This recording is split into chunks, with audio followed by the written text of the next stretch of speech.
13 லட்சம் கோடி கடன். 10 லட்சம் கோடி 10 லட்சம் கோடின்னு இத்தனை நாள் வந்து ஏமாத்திட்டு இருந்தாங்க. உண்மையான கடன் சுமை வந்து 13 லட்சம் கோடி. இன்னைக்கு வெள்ளை அறிக்கையை வெளியிட்டுட்டு 3 விஷயம் சொல்லியிருந்தாங்க.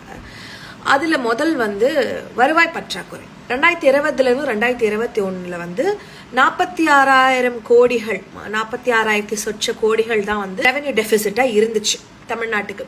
அதே 2025 2026 இந்த தேதிக்கு 78,000 சொச்சம் கோடிகள் வந்து ரெவென்யூ டெபிசிட்டா இருக்கு.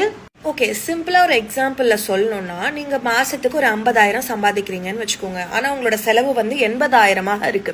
அப்போ உங்களுக்கு 30,000 வந்து வருவாய் பற்றாக்குறையா இருக்கு. அந்த 30,000 தான் நீங்க கடனா வாங்கி செலவு பண்றீங்க. இந்த கடன் சுமை மாசம் நீங்க 30,000 ரூபாய் எக்ஸ்ட்ரா வாங்க ஏறிக்கிட்டே இருக்கும். இப்போதைக்கு இருக்கிற அந்த ரெவென்யூ டெபிசிட்ங்கிறது இன்னைக்கு தேதிக்கு தமிழ்நாட்டோட கடன் சுமை வந்து 13 லட்சம் கோடி. கிட்டத்தட்ட 22.8% நம்ம வந்து இன்ட்ரெஸ்ட் பே பண்றதுக்கு மட்டுமே யூஸ் பண்ணிக்கிட்டு இருக்கோம்.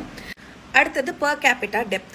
தமிழ்நாட்டில் இருக்கிற ஒவ்வொருத்தர் மேலேயும் எவ்வளவு கடன் சுமை இருக்கு அப்படின்றத கால்குலேட் பண்ணியிருக்காங்க. 2020 2021 வரைக்கும் தமிழ்நாட்டில் இருக்கிற ஒவ்வொருத்தர் மேலேயும் இருந்த கடன் சுமை 67,000 சொச்சம். அதுவே ரொம்ப ரொம்ப ரொம்ப ரொம்ப அதிகம் தான். ஆனா இன்னைக்கு 2025 2026 ஒவ்வொருத்தர் மேலேயும் இருக்கிற கடன் சுமை 1,28,000 சொச்சம்.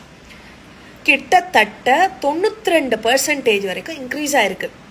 which is very very high. தமிழ்நாட்டில் இனிமே பிறக்க போற ஒவ்வொரு குழந்தை மேலேயும் 1,20,000 ரூபாய் கடன் இருக்கும்.